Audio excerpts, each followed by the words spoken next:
नमोस्तुनंताय सहस्त्रमूर्तये सहस्त्रपादाक्षिश्रोर्वाहवे सहस्रनाम्ने पुरुषाय शाश्वते सहस्रकोटि युग धारणे नमः। भगवान अनंत है।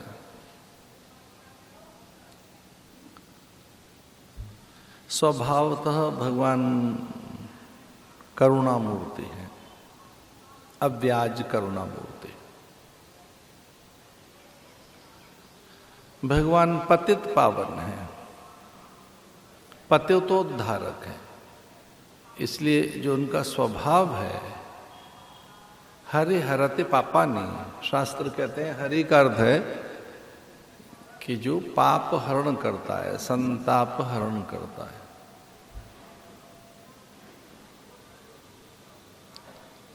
अथवा त्रैताप विनाशक है। आदिदैविक, आदि भौतिक, आध्यात्मिक, जितने भी ताप हैं अथवा क्लेश हैं, उनका मूल भले ही अविद्या हो, अज्ञान अथवा हमारा अविवेक और पूर्वकृत हमारे पाप कर्म। कोई भी जो विधान है प्रकृति का, उससे परे करुणा की सत्ता है भगवान। वो अनंत है, तो सभी दिशाओं से वो हमारे लिए, उनका विधान हमारे लिए हितकर है, श्रेयस्कर है सर्वथा। इसलिए कलयुग में तो भगवान नाम स्मरण ही श्रेयस्कर है।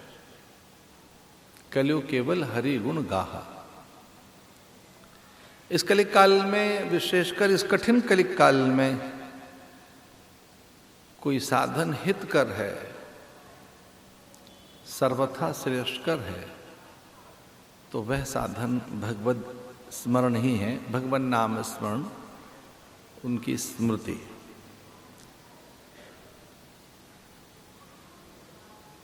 मम गुण गावत पुलक शरीरा, तो गदगद कंठ से, गदगद होकर, आर्द्र कंठ से, गीले कंठ से, रोमांचित होते हुए भगवान का स्मरण किया जाए।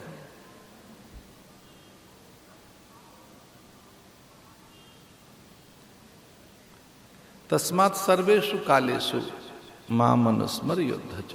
भगवान गीता में ऐसा कहते हैं कि जीवन की कोई परिस्थिति हो, मेरा विस्मरण न हो।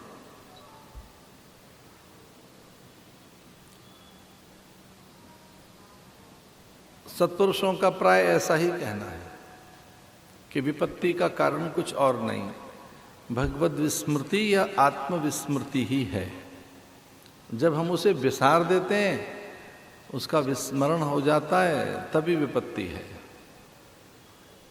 तब छोटा सा भी दुख बड़ा दिखने लगता है, तनिक सी कोई चीज भयभीत करने लगती है, असुरक्षा की भावना आदि। ये तब है जब हम भगवत विस्मरण में हैं, यानी भगवान को भुलाए बैठे हैं। जिसे हम अपना करना चाहते हैं, अपने अनुकूल करना चाहते हैं, वो जगत है। तो जो कभी भी एक जैसा नहीं रहता, जो क्षण भंगुर है, नाशवान है, जहाँ हर पल परिवर्तन है, यहाँ की परिस्थितियों में, यहाँ के व्यक्ति, दृश्य, घटनाओं में, यहाँ के ऋतुओं में, यहाँ हर पल परिवर्तन है। हम एक रस चाहते हैं, एक जैसा चाहते हैं, व्यक्तियों को, परिस्थितियों को, दृश्यों को, घटनाओं को, समय को, और वो सब एक जैसा नहीं है। कुछ भी एक जैसा नहीं है।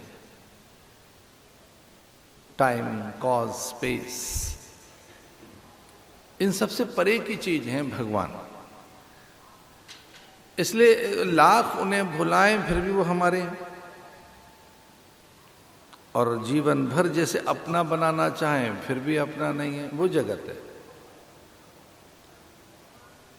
तो सत्संग आदि एक ऐसे उपक्रम है, इनसे हम जगत की असारता नश्वरता का ध्यान कर वैसा ही व्यवहार करें। बड़ी सुंदर सी बातें कही हैं शास्त्रों में, करुणा, मुदिता, मैत्री, उपेक्षा, इन भावनाओं के साथ रहें।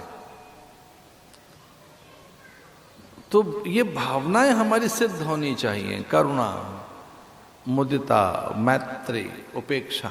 करुणा से भरे रहें हम, मुदिता से, मैत्री भाव। उपेक्षा का अर्थ है ज्ञान से उसे हम परे धकेलें। भगवान अनंत है तो उनकी कृपा भी अनंत है और हर पल है, और अनंत ही हमारी संभावनाएं भी हैं। जैसे भगवान अनंत हैं वैसे ही हमारी संभावनाएं भी अनंत हैं। अनंत संभावनाएं, जीवन में अनंत अवसर है, एंडलेस अपॉर्चुनिटी। एक अपॉर्चुनिटी नहीं है, एक अवसर नहीं है, एंडलेस अपॉर्चुनिटी, अंतहीन संभावना है। ऐसा नहीं है कि बस अब जीवन नहीं रहा है और अभी जीवन है, कल नहीं रहेगा। एक ऋतु निकल गई, थोड़ा समय निकल गया। तो भगवान जैसे अनंत हैं वैसे इस जीवन में संभावनाएं भी अनंत हैं। जैसे भगवान में अतुल्य तेज है वैसे हम में है, वैसी हमें क्षमताएं, वैसी हमें योग्यता है, वैसी हमें पात्रता है। वो सब हम में है जो भगवान में है। इसलिए उनका स्मरण करते ही, उनके ध्यान में जाते ही, बार बार उनको भजकर हम वैसा ही हो जाते हैं। ब्रह्मविद ब्रह्मैव भवति, ब्रह्मविद ब्रह्मैव भवति। इसका अर्थ है हम जैसा सोचते हैं वैसा होते जाते हैं। हम भगवान के बारे में जैसा सोचते हैं वैसा होते जाते हैं। एक बहुत व्यक्तिगत आपको अनुभव अपना बताता हूं मैं। जो मेरे विद्या गुरु थे, जिनसे मैं उपनिषद आदि श्रवण कर रहा था, तो मैं उनकी निजी सेवा में भी था और वो मेरा अध्ययन काल में, और वो भगवान की कृपा ही थी, विशेष अनुग्रह था भगवान का कि मेरे विद्या गुरु में मेरी प्रीति बन गई। उनका मुझे अनुग्रह अनुभव होने लगा, मैं उनमें ही खो गया पूरा। और एक बार कोई कोलकाता से परिवार आया और वो टेप रिकॉर्डर ले आया। कभी कभी हमारा मस्ती में गाते थे वेदांत के गीत, कुछ उस तरह के, बिना सुर राग के, ऐसे ही। तेरी खूबियां गैर क्या जानता है, तू जैसा है दिल मेरा मानता है। तेरी मस्तियां मस्त पहचानता है, तू सोए हुए को जगा जानता है।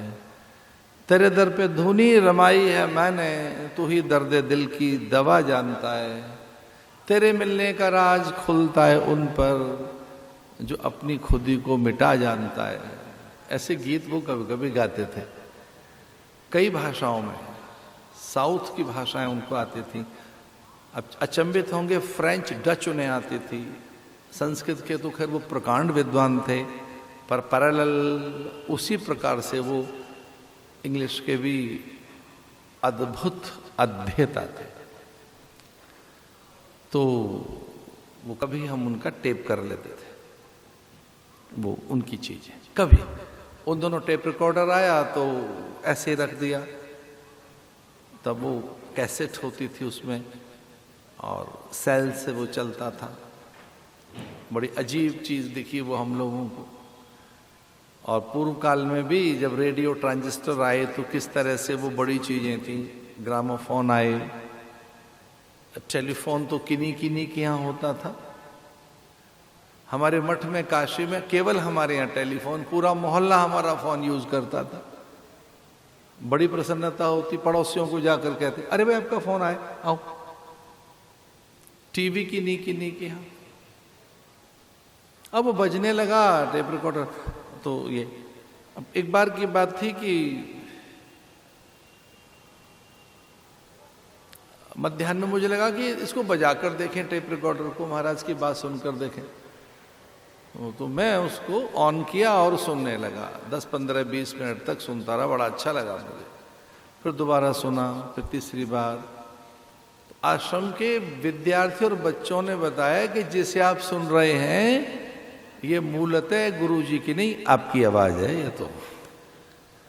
हमने कहा ऐसा कैसे हो सकता है? बोले आप ही की है, तो आपकी आवाज है। आप इतना जो रस लेके सुन रहे हैं ये केवल आपकी आवाज है। अच्छा, मुझे भी लगा कि महाराज तो बहुत अच्छा गाते हैं, पता नहीं आज ऐसा क्यों गा रहे हैं। मैं तो गीतकार तो हूं नहीं, और उन दिनों तो बिल्कुल नहीं। अभी तो मेरा प्रयास रहता है चौपाई गाने का, पर तब तो कुछ भी नहीं। तो इतना मैं खो गया उनमें कि उनकी जैसी भाषा मेरी बन गई। और आप विश्वास नहीं करेंगे कि कोई 5-7 मिनट का एक वक्तव्य उनका मैं बड़े चाव से सुन रहा हूं। बच्चों ने कहा तो आपका टेप किया था हमने, वो यहां थे ही नहीं, आप बोल रहे थे हमने टेप कर लिया आपका। हम कोलकाता गए, महाराज को बताइए घटना। बोले मैं तो था ही नहीं, तेरी बातें हैं ही, तू अपनी बातों को सुनता है, मौज करता है, मेरी तो है ही नहीं। इतना उनमें रम गए हम कि वैसी भाषा बन गई हमारी, वैसे संस्कार बन गए।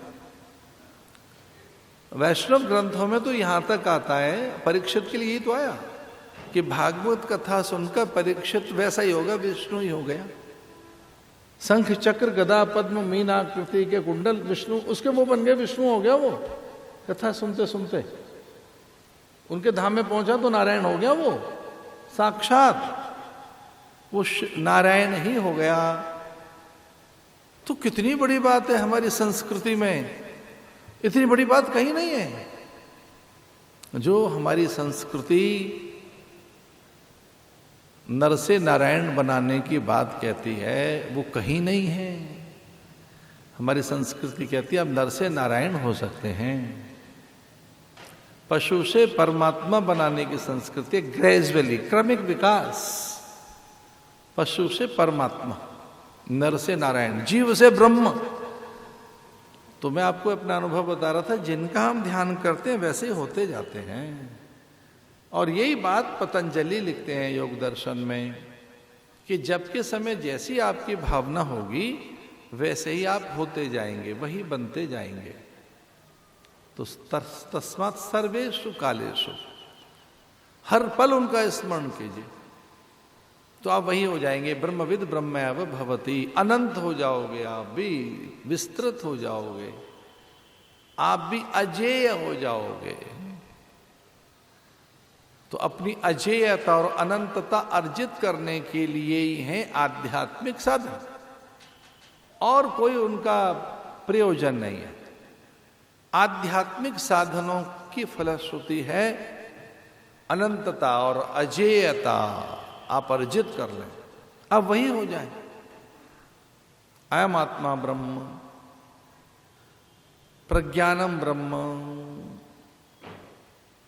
अहम ब्रह्मास्मि, तत्त्वम असि, तत्त्वमसि। मैं जब उत्तरकाशी था तब उस समय की संगति में जो 2-4 हमारे पास थे वो सब मुझसे 25, 30 और 40 साल आयु में बड़े थे। तो मैं बालक जैसा उनके सामने, और मेरा तो बिल्कुल वो यौवन ही था। और वो रिटायरमेंट के बाद भी 20-20 साल और बूढ़े थे। बड़े अध्ययनशील, बड़े विचारवान। हमने तो भगवान देखे नहीं, हम तो उनको ही भगवान मानते थे। हमें लगा ऐसे हो ही नहीं सकते लोग, इतने निश्चल, पवित्र, दिव्य, इतनी उनमें करुणा। जो 2-3 मेरे आजू बाजू में रहते थे,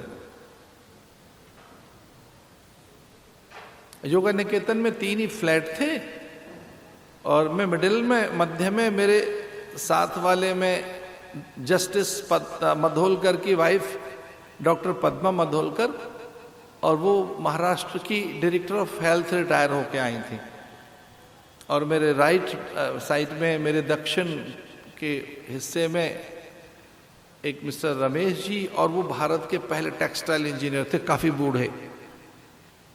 और क्या वो लोग थे, ये तो बूढ़े हैं, और फिर उनका मुझ में बहुत ध्यान कि मैं ठीक चल रहा हूं कि नहीं। और मेरा बड़ा प्रचंड अनुष्ठान, एकांत, और बड़ी अजीब तरीके की मेरी दिनचर्या।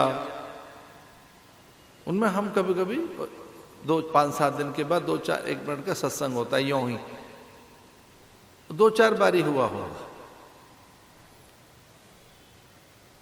उन 2-4 बार में हमने क्या बात की होगी ये बता रहा हूं। आज क्या पढ़ा, मुझसे वो टोकते थे। आज का उपनिषद में क्या वाक्य, क्या पढ़ रहा है, आपने क्या स्वाध्याय। डॉक्टर पद्मा मुझसे कहने लगी, आप ध्यान करते हैं? और मेरे मुंह से ऐसे निकल गया, हाँ। तो प्रत्याहार तक पहुंचे, प्राणायाम की समझ आ गई, क्या सत्य, अस्तेय, ब्रह्मचर्य, परिग्रह, ये सब पार कर लिया।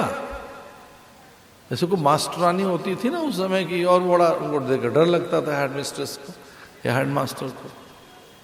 उनमें करुणा, उनमें बड़ा प्रेम। फिर एक दिन वो हमसे कहने लगे कि ये घटना सुनाते हैं। वो पुस्तक हमको देती उन्होंने, अंग्रेजी की एक अच्छी सी, आई एम दैट बुक का नाम। यद्यपि कठिन सी है, अजीब तरीके की बातें हैं उसकी, कुछ लोगों को तो समझ में नहीं आती। स्वामी निसर्गदत्त के उपदेश हैं। यहां से उनसे प्रीति हो गई हमारी। पश्चिम के बहुत बड़े वेदांत के विचारक, बहुत प्रखर विचारक, जिसका भारत के बड़े सब लोगों ने जिसका उल्लेख किया है, एक बहुत बड़ा विचारक, जर्मन वेदांती, वो निसर्गदत्त जी के पास आया था। आया तो वो जय कृष्णामूर्ति के पास था, उनसे प्रभावित होकर और उनको परास्त करने के लिए इस मूड में आया था। जय कृष्णामूर्ति की बातें वेदांत परक होने पर भी वैसी थी, इधर उधर की भी कई बार। आया था और एक तेवर लेकर जय कृष्णामूर्ति के पास, बड़ा धुरंधर वेदांती। जय कृष्णामूर्ति से पूछ लिया पहली मीटिंग में कि कोई और मुंबई में भी जगे हुए सावधान अनुभव सिद्ध महापुरुष रहते हैं क्या मुंबई में? और ये मैं आपकी जानकारी के लिए बता रहा हूं, आप सबकी जानकारी के लिए।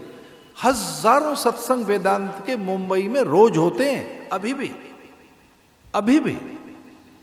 हजारों। मैं 200-400 की बात नहीं कर रहा। मुझे नहीं लगता हमारे हरिद्वार में कितने होते हैं, मुझे नहीं पता। मैं ऐसा कह के अपने हरिद्वार की पोल नहीं खोलना चाहता। और काम बहुत हो रहे हैं, तपस्या है, सब कुछ। वेदांत पे हजारों सत्संग तो नहीं होते नियमित, यहां मुंबई में होते आज भी। कर्मकांड में जो कोलकाता है, कोई नहीं हो सकता, उतना नहीं हो सकता। हाँ, दिल्ली में लंगर हैं, जगराते हैं, और तरह की चीजें बहुत हैं हमारे यहाँ, कि चौकी है, कि जगराता है, कि लंगर है, सेवा है, सत्संग भी है, तो भागवत है, नाचो कूदो राधे राधे बोलो,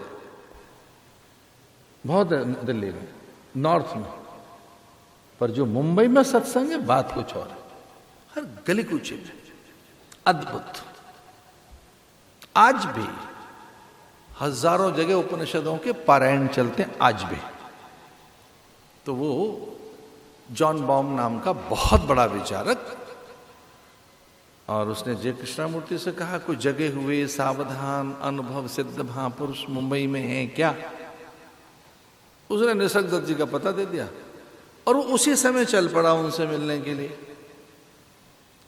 ये काफी लंबी बात बता रहा हूं मैं आपको, एक अपना अनुभव बताने के लिए। मैं उसको को रिलेट कर रहा हूं, क्योंकि कई बार दृष्टांत से सिद्धांत का प्रतिपादन होता है, और महापुरुषों की बातें जो हमने सुनी है, अनुभव की है, कबीर कहता है तू कहता कागज की लेखी, मैं कहता हूं आंखन की देखी। तो मैं कुछ अपनी आंखों देखी और कुछ अनुभव की हुई बातें शेयर कर रहा हूं। मुझे निसर्ग दत्त जी के पास पहुंचा, छोटी सी जगह, खोली, मुंबई की भाषा में खोली, छोटा सा। कुछ 2 4 10 5 सेकंड लगाए उसने, ज्यादा नहीं। जूते कहाँ उतर, कहाँ जूते कहाँ उतर, क्योंकि जूते उतार के अंदर जाना है और फिर वो कहाँ उतारूं जूते। तो और बहुत सख्त थे निसर्ग दत्त जी महाराज। तो उसने ऐसे पूछ ही लिया कि मैं जूते कहाँ उतारूं, यहीं उतार दूं क्या? तो निसर्ग दत्त जी, उसको तो पता ही था ये निसर्ग दत्त है, वो तो अंदर घुस रहा था, वो सामने था। उन्होंने कहा हाँ यहीं उतार दीजिए, और केवल जूते नहीं, शरीर भी यहीं उतारो, जूतों के पास ही बॉडी रखनी होगी अंदर। वो इस तरह से उन्होंने किया निसर्ग दत्त ने। ये जूते जहां उतारे हैं, बॉडी भी वहीं रखिए, मन वहीं रखो, सारे एटीट्यूड वहां रख करा। अकेला आना है अंदर, ओनली यू, और कोई नहीं। अकेला तुम आना और कोई नहीं। एटीट्यूड वहां रखा हो अपना। जहां जूते रखे वहीं बॉडी रखिए अपनी, वहीं छोड़ के, एटीट्यूड वहीं छोड़ के। वो कहता है मैं पिघल गया। वो कहता है मैंने सुना है कि किस तरह से ग्लेशियर पिघलते हैं और फिर वो नदी बनते हैं। वो कहता है मैं समझ सकता हूं कि कैसे मोम पिघलता है, मैं समझ सकता हूं कि कैसे पानी उबलता है, भाप बनकर उड़ जाता है। बोले वो कहता गया और मेरा सब उतरता गया, मेरी बॉडी वहीं रख दी मैंने, मन बुद्धि, मेरा एटीट्यूड। और वो कहते हैं वो गुरु सामने था और मैं अकेला। वो देखने में लग रहा था कर्कश्वर, देखने में कठोर, देखने में कुछ तीखी बात, तलखी सी, कुछ देखने में ताड़ना जैसी, और उनकी आंखों में अनुराग, एक करुणा। और मेरा गुरु मुझसे कह रहा था बाहर उतार ये सब चीजें, और बोले वो ऐसा कहा और मैंने उतार दे। और मैं उनके पास बैठा तो जो बात सीखने के लिए मैं भारत में आया था, बोले पहले दिन ही हो गई, उसी समय हो गई मेरी, तभी हो गई। बाकी का तो सत्संग, उनका अनुराग, वो तो मेरे ऊपर कृपा हो गई उनकी कि मेरा सत्संग हो गया। बोले मेरापन छीन लिया उन्होंने उसी समय, मेरा अहंकार छीन लिया। तो हम जैसा सोचते हैं वैसे होते जाते हैं। महापुरुषों के संग में रह के बड़े फायदे, साधु तो हो ना कारज हानि, ये ऐसा सुंदरकांड में आता है। ये मिलते हैं दोनों आपस में, कुछ पल का सत्संग होता है, 2 मिल गए, विभीषण और हनुमान, अरे बात बन गई। विभीषण हनुमान मिल गए, बात बन गई। वो पहले वाला तो बेचारा डरपोक टाइप का है, पहले वाला तो बड़ा डरपोक है। पहले वाला जानते हो कौन? वो सुग्रीव, वो पहले वाला जो पहले मिला राम को, मिलवाया राम से हनुमान ने राम से मिलवाया। पहले वाले को डरपोक है। हनुमान ने कहा राम जी से इसका काम कर देना, तो बाद में समझ आए तो भगवान। विभीषण को थोड़ा भनक थी ही। इस काम में जुड़ा संत हनुमान जी जुड़े, दोनों का बेड़ा पार करा दिया। हनुमान जी ने बता दिया राम कौन है, हनुमान जी ने परिचय करा दिया। इससे सत्संग से परिचय हो जाता है स्वयं का भी और उसका। तो ब्रह्मविद ब्रह्मैव भवति, जैसा सोचोगे वैसे हो जाओ। और उसका अपना एक आनंद भी है सत्संग का।